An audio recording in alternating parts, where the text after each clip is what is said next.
भारत में कोरोना की दूसरी लहर ने अपना प्रकोप दिखाना शुरू कर दिया। पूरे देश में लॉकडाउन लग गया, जिसके चलते बहुत सारे लोगों की आर्थिक स्थिति खराब हो गई और एक शहर में रहने वाले मान सिंह का व्यापार भी बंद हो गया। अपनी पत्नी अलका और बेटे दीपक के साथ उसने गांव लौट जाने का प्लान बनाया। मुझे लगता है कि अब हमें गांव वापस लौट जाना चाहिए। पिछले 25 वर्षों से गांव नहीं गए हो तो अब किस मुंह से जाएंगे? यहाँ भूख से मरने से अच्छा है कि हम अपने गांव वापस चले जाएं। माँ बाप की मौत के बाद भी हम लोग गांव नहीं गए, सभी गांव वाले क्या बोलेंगे? जब जीवित रहना भी संघर्ष बन जाए तो इतना ज्यादा नहीं सोचा करते। शहर में लॉकडाउन है, मैं आज ही गांव जाने की परमिशन लेकर आता हूँ।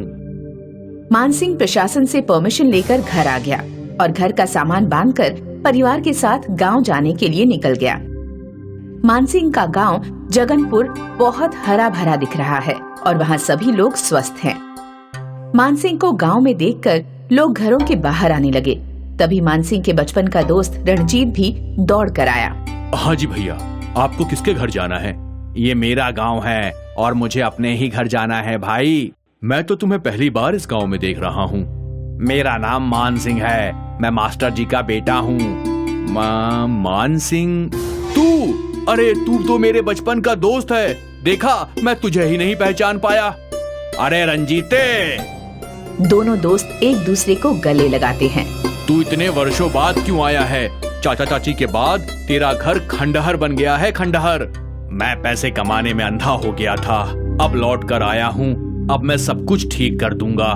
अच्छा भैया, मैं अब घर जा रहा हूँ, शाम को मिलते हैं।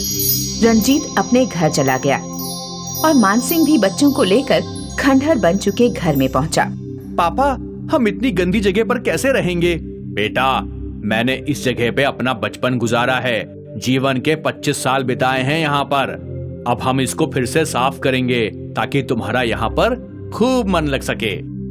मान सिंह अपने बेटे और पत्नी के साथ घर की सफाई करने लग जाता है और सफाई करके वो लोग रहने लगे और खेती करने लगे। दीपक धूप में खेत से वापस आया और अपने पिता से बोला, पापा, मुझे क्या करना था और आपने मुझे क्या दे दिया? समय बदलता रहता है बेटा, समय एक जैसा नहीं होता है। पता नहीं पापा, ये वक्त कब बदलेगा। मुझे पढ़ाई करनी थी, मेरे सारे दोस्त ऑनलाइन पढ़ाई कर रहे हैं और एक मैं हूँ कि इस गांव में बैठा हूँ जहाँ पर इंटरनेट तक नहीं है। देखो दीपक, लॉकडाउन खुलने तक हम यहीं रहेंगे, हमारे पास और कोई दूसरा ऑप्शन नहीं है। मान सिंह सो जाता है। एक दिन दोपहर को दीपक अपने कमरे की सफाई कर रहा होता है। तभी उसकी नजर एक दरवाजे पर पड़ती है। दादाजी भी अजीब थे, कमरे के अंदर भी दरवाजा है। वैसे उस समय गांव में अटैच वॉशरूम का तो कॉन्सेप्ट नहीं था, फिर ये दरवाजा कहाँ का हो सकता है? खोल कर देखता हूँ मैं इसे। दीपक पूरी ताकत से वो दरवाजा खोलता है। दरवाजा खुल गया और वो रास्ता बेसमेंट में जा रहा है। मुझे इसके अंदर जाना चाहिए, लेकिन इसके अंदर कोई भूत तो नहीं है ना? लेकिन मैं इस गांव में वैसे भी परेशान हूँ, तो अच्छा है मैं इसके अंदर ही चला जाऊं और हम लोगों को यहाँ से जाने का मौका मिल जाएगा। दीपक बेसमेंट के अंदर जाता है और वहाँ एक बड़ा कमरा है जिसमें 3 अलमारियाँ जर्जर हालत में रखी हुई हैं। तभी दीपक के ऊपर 3 चाबियाँ आकर गिरी। चाबियाँ? कुछ तो जादुई है, मुझे ये खोलनी चाहिए या फिर नहीं खोलनी चाहिए। दीपक चाबी हाथ में लेकर वापस भागकर अपने मम्मी पापा के पास जाता है और उनको सारी बात बताता है।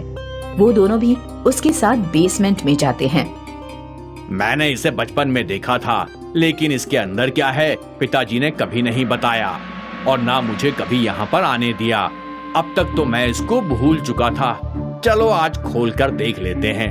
मान सिंह ने चाबी पहली अलमारी में लगाई और अलमारी खुल गई, लेकिन मान सिंह की सांसें थम गई। वो हैरान रह गया क्योंकि अलमारी में बहुत सारे पैसे थे। मान सिंह ने दूसरी अलमारी खोली तो उसमें सोने के बिस्किट थे और तीसरी अलमारी हीरों से चमक रही थी। वाह पापा, दादाजी कितना कुछ छोड़ कर गए हैं हमारे लिए। हाँ बेटा, मैंने कहा नहीं था कि वक्त सबका बदलता है।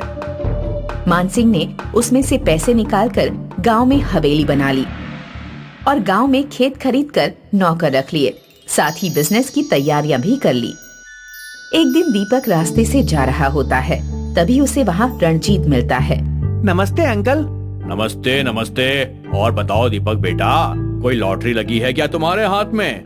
नहीं अंकल, लॉटरी नहीं, मेरे दादाजी का खजाना मिला है। अच्छा, कहाँ पर?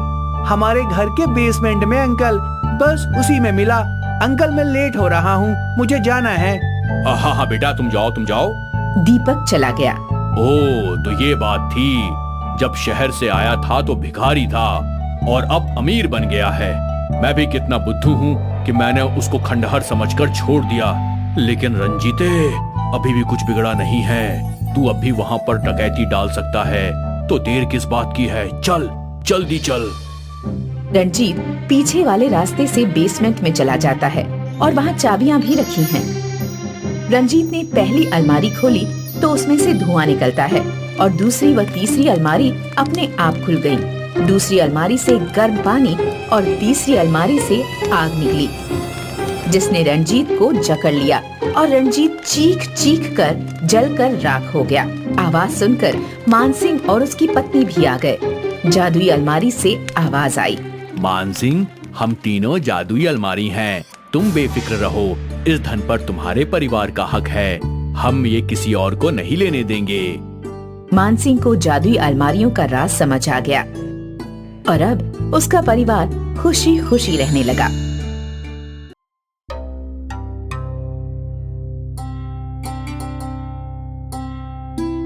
दयाराम के 2 बेटे थे, खुशहाल और लखन। दयाराम ने जिंदगी भर दूध बेचकर अपने बेटों को पाला पोसा था, पर जब बेटों की शादी हो गई तो वो दोनों अपनी बीवियों के इशारे पर नाचने लगे। बाबा, मैं शहर में जाकर रहना चाहता हूँ। पर क्यों? यहाँ सब कुछ तो है। मुझे मेरी जिंदगी बेहतर बनानी है और यहाँ इस गांव में मुझे नहीं लगता कि वो हो पाएगी, इसलिए मैं शहर जाना चाहता हूँ। ठीक है, जैसी तुम्हारी मर्जी। कुछ दिनों में खुशहाल अपनी पत्नी के साथ शहर के लिए रवाना हो गया। अब दयाराम अपने छोटे बेटे और बहू के साथ रहता था। सब कुछ ठीक था, पर धीरे धीरे लखन और उसकी पत्नी के मन में भी शहर जाने का ख्याल घर कर गया। भैया की तरह मैं भी शहर जाना चाहता हूँ। बेटा, अगर तू भी चला जाएगा तो मैं अकेला पड़ जाऊंगा। तो बाबा, आप भी मेरे साथ चलिए। दयाराम ने कुछ देर सोचा। ठीक है, चलो। दयाराम अपने छोटे बेटे लखन के साथ शहर आ गया।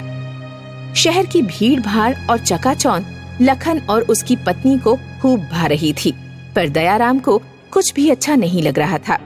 कुछ दिन शहर में बिताने के बाद दयाराम ने लखन से बात की। इस शहर से तो हमारा गांव ही अच्छा था बेटा। बाबा, आपको यहाँ आए कुछ दिन ही हुए हैं। कुछ दिनों में आपको इस माहौल की आदत हो जाएगी बाबा। माहौल का तो पता नहीं, मुझे तो यहाँ की हवा ही दूषित लग रही है बेटा। मैं तो गांव वापस लौटना चाहता हूँ। आपकी मर्जी, पर मैं यहीं रहूंगा बाबा, अपनी जिंदगी बनाऊंगा। ठीक है, तो फिर मैं अकेले ही लौट जाता हूँ। पर आप वहाँ अकेले कैसे रह पाओगे? आपका खाना वगैरह सब कुछ कैसे हो पाएगा? तू चिंता ना कर बेटा, मैं उसी गांव में जिंदगी भर रहा हूँ। मैं अपना देख लूंगा। तू बस अपना ख्याल रखना, खुश रहना, हमेशा खुश रहना बेटा। अपने बेटे और बहू को आशीर्वाद देकर दयाराम गांव की ओर लौट पड़ा। अब जब वो अपने घर पहुंचा तो वो बिल्कुल अकेला था। पूरा घर सुनसान था। वो खुद ही अपना खाना बनाता और समय काटने के लिए गांव के नुक्कड़ पर लोगों से बातचीत किया करता था। क्या हुआ दया, तू तो शहर गया था? मैं तो सोचा था कि तू वहीं रहेगा। सोचा तो वही था, पर मुझे शहर की हवा रास नहीं आई। वो भीड़ भाड़, चकाचौंध, वो सब अच्छा नहीं लगा। पर अब तो तू यहाँ अकेला हो गया है। हाँ, हो तो गया हूँ, पर सोच रहा हूँ क्यों ना मैं दूध का व्यवसाय वापस शुरू कर दूं। काम करूंगा तो अकेलापन महसूस ही नहीं होगा। ये तूने अच्छी बात की। चल चलते हैं, तेरे लिए भैंस खरीद के लेके आते हैं। मैं भी तेरी मदद कर दिया करूंगा। दयाराम और रामचंद्र भैंसे खरीदने चले गए। मंडी में दयाराम को 3 काली भैंसे पसंद आई और उसने वो तीनों भैंसे खरीद ली। 3 भैंस काफी है ना? बहुत हैं। दयाराम और रामचंद्र ने वो तीनों भैंसे दयाराम के घर के बाहर बांध दी। अगली सुबह रामचंद्र दूध दोहने आया। उसने दूध दोहना शुरू कर दिया। उसकी बाल्टी जल्दी ही भर गई। उसने दूसरी बाल्टी लगाई, वो भी भर गई, फिर तीसरी, और ऐसा करते करते उन लोगों ने 15 से 16 बाल्टियां भर ली। ये क्या? ये तो दूध की नदी है, दूध रुक ही नहीं रहा है। हाँ, अब तक तो एक ही भैंस का दूध निकाला है, बाकी 2 बची हैं। दयाराम ने दूध की बाल्टियां बड़े बड़े ड्रम्स में पलटी कर दी। वो बाल्टी पलटी करता जा रहा था और रामचंद्र दूध दोहे जा रहा था। जल्द ही ये खबर पूरे गांव में फैल गई और फिर कुछ न्यूज चैनल वाले रामचंद्र और दयाराम के पास इंटरव्यू लेने पहुंचे। ये कैसे हो सकता है सर? कैसे हो रहा है ये तो हमें भी नहीं पता। हमने इन तीनों भैंसों को कल ही खरीदा था और आज ये तीनों भैंस दूध की नदियां बहा रही हैं। हम दोनों दूध निकालते निकालते थक गए, पर ये भैंस तो दूध देना बंद ही नहीं कर रही है। तो देखा आपने, इन तीनों भैंसों ने दूध की नदियां बहा दी हैं। दयाराम जी और राम प्रसाद जी की ये भैंसे जादुई भैंसे हैं। सर, अब आप इनका क्या करेंगे? सोच रहा हूं कि भैंस का दूध निकालने के लिए मशीन लगवा लूं।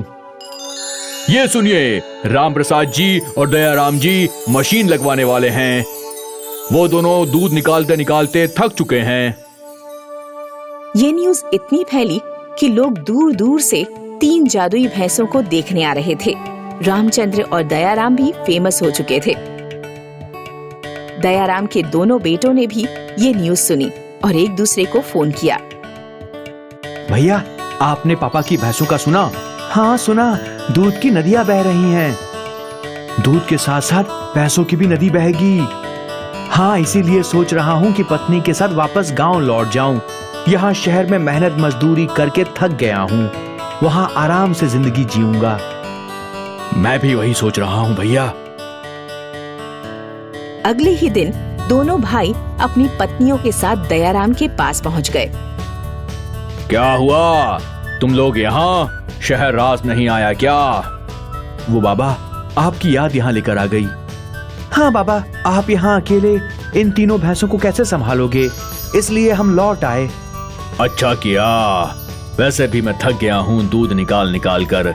मशीन वाला आया है, अब वो मशीन लगा रहा है। बहुत अच्छे, अब से हम इन तीनों जादुई भैंसों का ख्याल रखेंगे। हाँ, और अब तुम ही देखो इन तीनों भैंसों को। मैं और रामचंद्र दोनों थक चुके हैं। 3 जादुई भैंसों की वजह से लखन और कुशल घर लौट आए। अक्सर नई पीढ़ी गांव में बूढ़े माँ बाप को अकेला छोड़ देती है, पर आज इन तीनों जादुई भैंसों की वजह से दयाराम के दोनों बेटे गांव लौट आए।